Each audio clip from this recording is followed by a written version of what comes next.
Good afternoon, everybody. Thank you so much for attending this educational program. My name is Terry Campbell.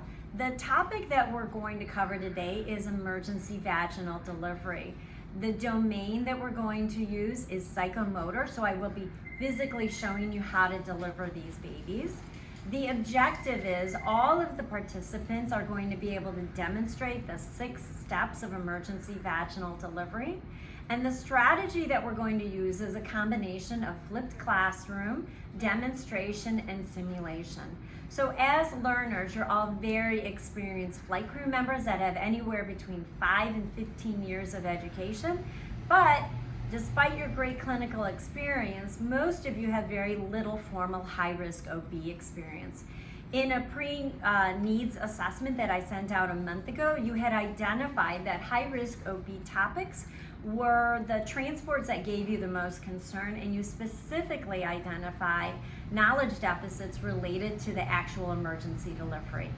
The pre-course work that I sent before this program today included literature for you to read, videos that you were able to review, and I did a short PowerPoint presentation where I went over in detail the 6 steps of emergency vaginal delivery. So let's jump into the psychomotor skill. So of course I'm going to put my hair in the emergency ponytail holder.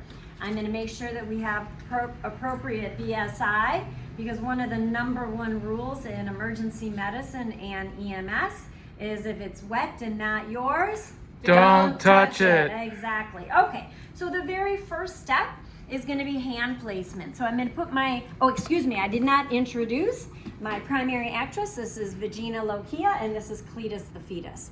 So, very first step, my hand is going to be over the perineum like this, applying some counter pressure so it doesn't tear.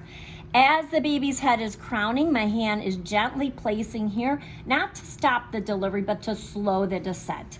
Baby's head is going to be delivered. I now go to the second step, which is checking for the nuchal cord. In this demonstration, it's going to be uncomplicated, so we're not going to have a cord.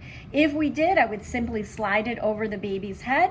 If it was too tight, I could use 2 surgical clamps like this, or 2 umbilical cord clamps like this, and then I would cut in the center with a surgical scissors.